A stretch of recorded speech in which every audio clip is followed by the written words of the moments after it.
Good evening. I'm Richard Rieser. I run a consultancy called World of Inclusion. I specialise in including disabled children, a wide breadth of disabled children and young people into the education system, both here and around the world. And why I say around the world is I was involved representing the British disability movement in New York in making the UN Convention on the Rights of Persons with Disabilities. They use different language over there. They're wrong, but that's how they think about it. We are not persons with disabilities, we are disabled people, proud to be a group fighting the oppression that is disability. We have impairments, many different impairments: autism, ADHD, dyslexia, dyspraxia, I'm post-polio, spinal injury. It doesn't matter. We are disabled people because attitudes in society are what make us second-class citizens. And it's those attitudes that need to change, and attitudes turn into buildings as architects untrained in how to make buildings accessible for everyone build buildings like this one, which is not at all accessible, even though it's quite a modern one. And there are many worse than that. So the convention was a breakthrough, and it came really from 20 years, 25 years before that. Before that, we were represented as disabled people by people who treated us. People in white coats, generally, called Rehabilitation International. They were trying to make us normal. And in 1980, 400 disabled people walked and wheeled out of that convention and undertook to set up their own self-organisation, Disabled People International, and they had as their slogan, "Nothing about us without us." So that's our history. They then had to actually convince the UN that there was widespread discrimination against disabled people throughout the world, and my erstwhile colleague Rachel Hurst set up an international way of dealing with that. They gathered 2.6 million examples of discrimination, which convinced the diplomats in New York that there was a case, and that obviously the general UN Convention on Human Rights was being not applied to us. We were seen as subhuman, as a category that didn't have rights. And so that became the 11th Human Rights Treaty the world had signed up to. Incidentally, I want to flag up that all of those treaties are threatened by Trump because of his antipathy to the UN and all it stands for. And that is something that we cannot have.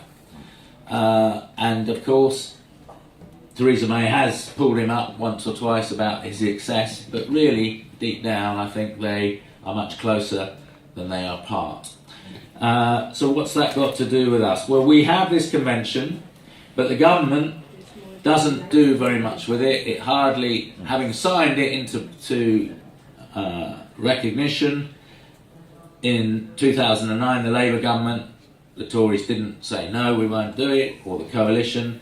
They just haven't done it. They haven't implemented anything in it. It's not incorporated into British law.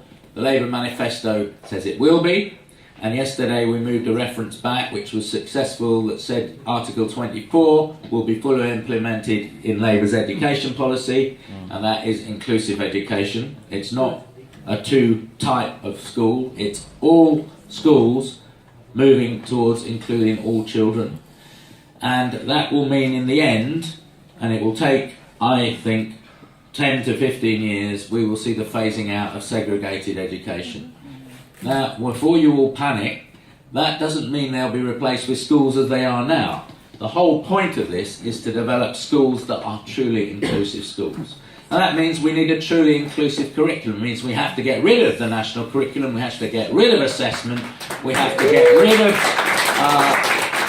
certainly have to get rid of academies, all schools under state control, and teachers need training, and they'll probably need more training. They'll probably need 4 years training to deal with all of the things that they have to do. It's going to be a properly trained workforce, with support staff having progression and recognition of their expertise and the massive expertise they do at the moment. At the moment, the SEND system is creaking, and it's held up by people really who paid very little and are doing an enormous amount of work, the school teaching assistants and support workers. And the government took away their national negotiating structure, which had a structure of pay progression, and that will be brought back by a Labour government, and it will be brought back with a proper progression. And I would like to see a lot of those teaching assistants being able to go forward and train as teachers as well and have that opportunity, because their experience is crucial. However, there are many schools which we're going to have a real problem with, because we are so far down the Tory track of privatisation, and petty tyrants who've been supported by these methods to become the principals. Often they don't call themselves head teachers. CEO is another phrase you'll find now in schools, the CEO of the MAT, paying themselves £400,000 and are not teachers at all.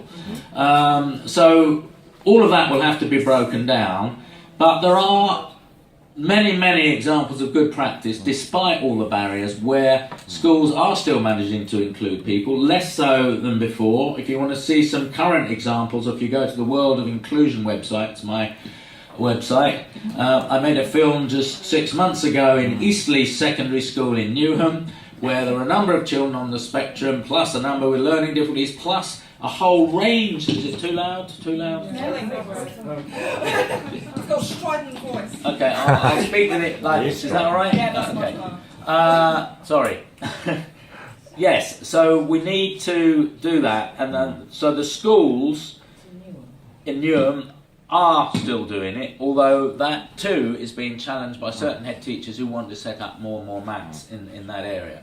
Newham was the first area back 35 years ago that said we don't need special schools, which will provide support for all children in mainstream, and the people who work in the special schools will become support teachers and support staff and go around peripatetically. That worked until local management of schools was brought in. Of course, that challenged having a centralised support team, and they have less support than they did, and therefore things are going down. But for many years, for at least 20 years, Newham became the highest achieving area.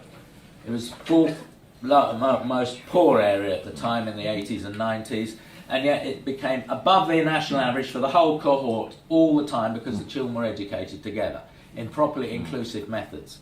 So we know it works. It can work where the support is given, and we know it's worked in many places around the globe. Now, how can we move forward as we are now to actually prepare for this? Well, we can keep advocating for this manifesto. We can train people. We need to make people use what's available. Now, we have a huge crisis in our schools in England on SEND funding. That has been entirely created by the government. It didn't need to happen. £10 billion are available out of a budget of £43 billion in English schools for SEND. That's 22%. So we shouldn't be having a crisis. But because of the narrowing of the curriculum and the throwing out of large numbers of children, many more not being made welcome. So a few years ago the government woke up to one of these things, the high levels of bullying, particularly amongst SEND students, much higher than any other group within the school, higher than LGBT students actually, which you wouldn't think. You think, well, that's surely a group that would get picked on, but no. It is the SEND kids who are getting picked on a great deal, and schools are meant to have a mandatory anti-bullying policy, and under the law they're meant to have zero bullying. Now who inspects that? Ofsted? Forget it, they won't even look at those statistics, even though they have a statutory duty to do so. They're only interested in results, and that's a real problem. Yet they say they're interested in safeguarding. Very strange. So we have to actually look at that. The Equality Act says every publicly funded body, that includes all the schools, but it also includes civil service departments everywhere, has a duty to promote disability equality. Promote it, not just have it, but to promote it. We see little sign of that anywhere at the moment, of actually promotion. We can do something about that. We can challenge by judicial review. We could get the unions to take more judicial reviews. We could get the Labour Party to take some judicial reviews of public bodies that are not actually implementing the public sector duty to promote disability equality. We should be supporting in our wards and our branches families and members to actually enforce the Equality Act. It was a Labour Act, it was the last thing that we passed, and then the Tories said they wouldn't implement quite a bit of it, but a lot of it is there. There is a duty of reasonable adjustment for all people who identify as disabled.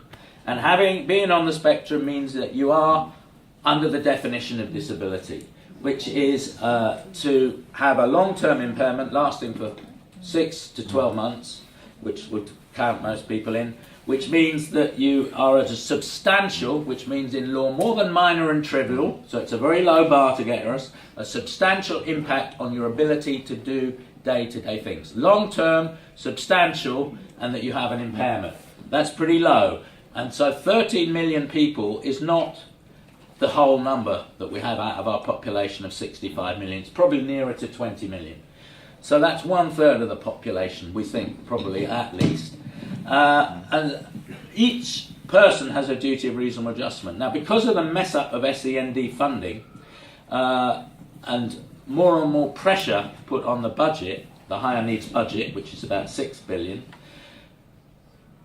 parents are voting with their feet and going to tribunal and making individual solutions, and they are seeking specialist provision, some of which is good, all of which charges a great deal of money, but it's very dubious about how much good is actually done there. One thing we know for certain is that children get separated from their peers and they don't grow up in a peer group, and that's really problematic. So we need to turn that round. We will need to bring, as an incoming Labour government, all of those things back into the mainstream system. So we would have the capacity in every school to be able to actually deal with the diversity that there is out there. The other thing is, I think we need to have an inspection regime of equality rights. The thing about the Equality Act, and it applies to race, gender, sexual orientation as well, but I'm talking about disability, is it is entirely dependent on the individual who is discriminated against to fight it. Now, can you imagine that with Health and Safety at Work Act? No, we have an inspection system that goes around, gives a prohibition notice, and after 90 days, if they're not in order, place is shut down. Should be the same on equality. If a workplace, if a school, a college doesn't comply, funding withdrawn, finished. We need to have a much tougher regime, and part of the inspection teams of that should be disabled people themselves, who would actually be able to judge that.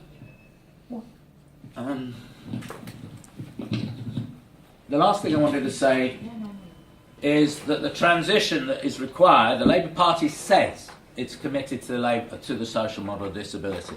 What does that actually mean? Well, it means a huge change in the way that people think. The way that we administer money, the way that we give support, the way that PIP and disability living allowance and now universal credit is given, although there's not much extra there for disabled people anymore in the way it's being rolled out, is on a medical model. What can't you do? And actually, if you want to get the benefit, you have to show you can't do anything practically. So I always advise people, well, fill in the form for your worst day. Right? That's the only way you'll get any of these benefits. And yet there are millions of people who are entitled to it who don't get it. So far from there being too many claimants, millions of people who are entitled to the support because it was the extra cost when it was brought in 1987 by, believe it or not, Mrs. Thatcher, the extra cost of being a disabled person, which at the moment is about £570 on average a month, for the extra things that disabled people need, support and so on. Now, the last point then is, how do we go from seeing the problem in the person, the individual model of disability, to seeing the problem in the whole way that we structure our society? And you can see, of course, if we have to restructure on that level, we'll also be restructuring for a kinder, more compassionate, empathetic society, which will bring in many of the other things that we in Labour are supporting. Okay, thanks very much. Thank you very much.